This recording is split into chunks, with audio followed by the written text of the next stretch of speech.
रियाज मेरी खातून तहकीक India news से आप सबके सामने रूबरू हूँ। आज मैं इस बारे में सवाल करना चाहती हूँ कि बंगाल में टीएमसी, बीजेपी और सीपीआईएम ये तीन पार्टी मिलकर आपस में चुनाव लड़ रही है, आपस में झगड़ रही है।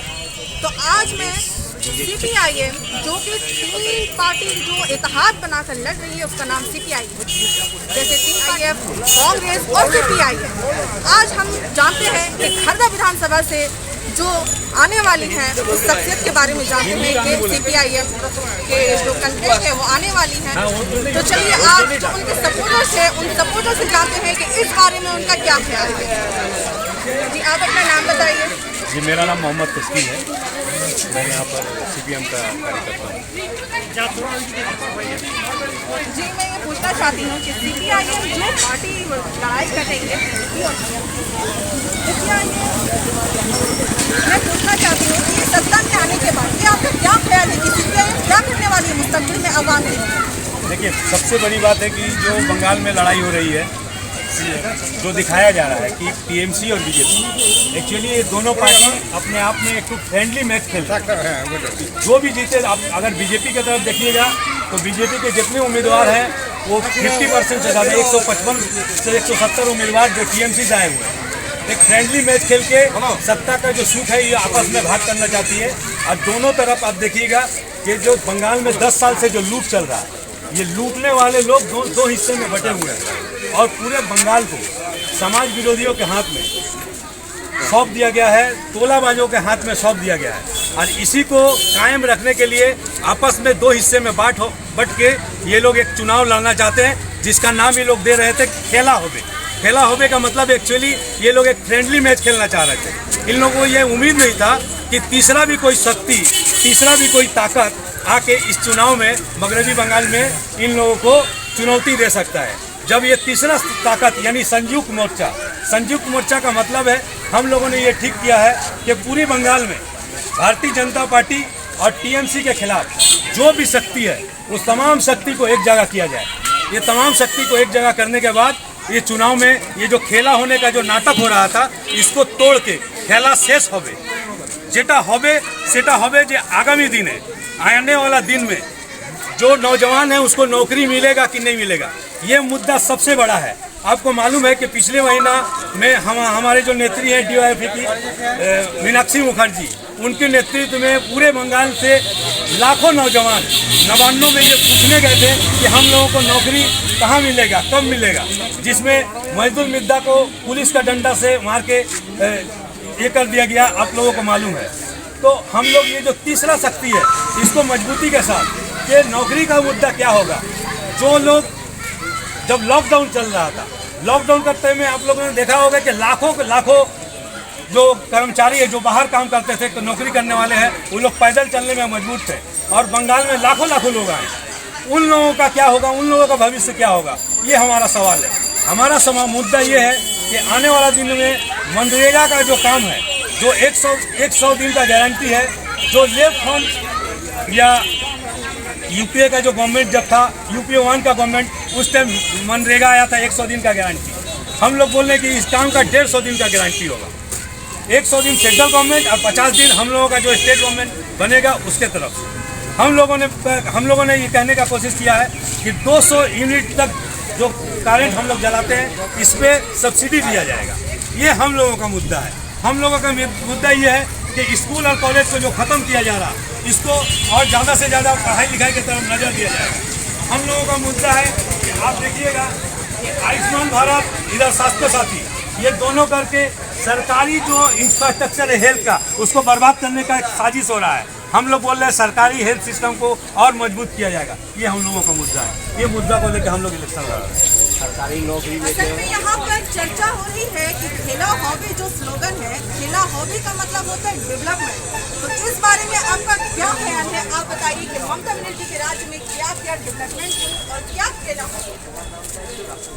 देखिए ममता बनर्जी के बारे में, ममता बनर्जी के इसमें कोई डेवलपमेंट बोल के कुछ हुआ नहीं। एक्चुअली इन लोगों का खेला होबे का मतलब हम पहले ही आपको बोल चुके हैं। और इसका एक दूसरा भी पहलू है खेला होबे का, कि अब आप जगह जगह में देख रही हैं कि टीएमसी और टीएमसी में जिसको टिकट मिला है उनमें और जिनको टिकट नहीं मिला उनमें कहीं बम बनाया जा रहा है। आप लोगों को मालूम होगा कि बर्धमान में बर्धमान में रखा हुआ था बम, बच्चा लोग उसको फुटबॉल बॉल समझ के खेलने गया और 2 बच्चा का जान चला गया, जिसमें अफरोज नाम का एक लड़का और इब्राहिम नाम का एक लड़का जो 7-8 साल का बच्चा था।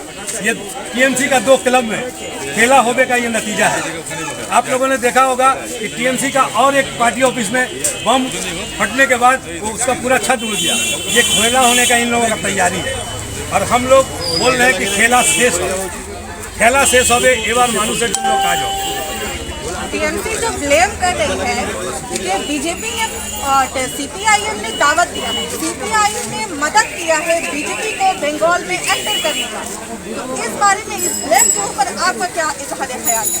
देखिए, सबसे बड़ी बात है कि 1998 और 1999 जब 98 में तृणमूल कांग्रेस बना तो आरएसएस का हाथ पकड़ के, बीजेपी का हाथ पकड़ के यहाँ पर पहली बार आप जिस जमीन पे खड़ी हैं इस जमीन में मतलब दमदम लोकसभा क्षेत्र से पहला उम्मीदवार भारतीय जनता पार्टी का जो जीता था वो तोपन सिकदार थे दमदम से, और बीजेपी के संग टीएमसी का अलायंस होकर ही जीता था। और 99 में दमदम और आपको कृष्णानगर ये 2 सीट जीता था टीएमसी का संग अलायंस होके। और साथ ही साथ आपको ये भी मैं बताता चलूँ कि 34 साल यहाँ बाया बाजू का सरकार का हुकूमत था। आप पूरी मगरबी बंगाल में, ये दावा के साथ मैं कहता हूँ कि आप पूरी मगरबी बंगाल में एक तो पंचायत भी नहीं दिखला सकती है कि 34 साल में बीजेपी के दखल में था, एक पंचायत नहीं था। और 10 साल में रोजाना हजारों आरएसएस का कैंप खुल रहा है, रोजाना लोग टीएमसी छोड़ के बीजेपी में जा रहे हैं।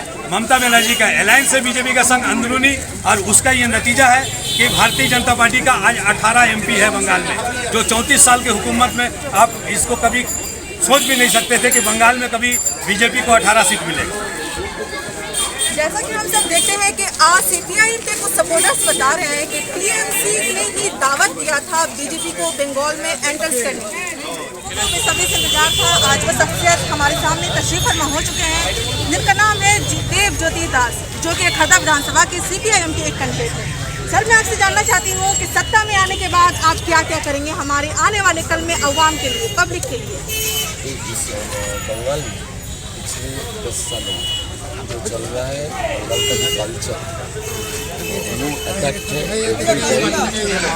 टीएमसी का जो लीडर्स है, टीएमसी का जो लोग हर महीने बंगाल का जो मौलिक कल्चर उसको तोड़ दिया और हमारे बंगाल में एक एंटी सोशल क्रिमिनल राज तैयार किया। इसके साथ साथ थोड़ा सा साइड स्पेस देते रहो भाई। इसके साथ साथ हमारे देश में बेरोजगारी का जो समस्या है वो अभी तक हर दिन बढ़ रहा है हमारे देश में। उसको खत्म करना, हर इंसानों के लिए काम का व्यवस्था करना, ये हमारा टारगेट अप्रोच है। और ये जो तुलाबाज है, ये जो एंटी सोशल है, उनका जो हाथ है उसको लोगों को शांति पीसफुल एनवायरनमेंट में रहना चाहिए, वो हम लोग अश्योर करेंगे। शुक्रिया, बहुत बहुत शुक्रिया आपका। जैसा कि हम सबों ने देखा कि खर्दा विधानसभा के सीपीआईएम के कैंडिडेट ने बताया कि आने वाले कल में वो मजदूरों को, वो नौजवानों को रोजगार देंगे। तो उसी तरह से आज हम ये देख सकते हैं कि उन्होंने बहुत अच्छा बयान दिया है कि आने वाले कल में वो सीपीआईएम के कैंडिडेट है और आने वाले कल में बता रहे हैं कि सीपीआईएम वही सत्ता पर इस राय से अगर इत्तेफाक रखते हैं तो लाइक, सब्सक्राइब और कमेंट जरूर करें। शुक्रिया।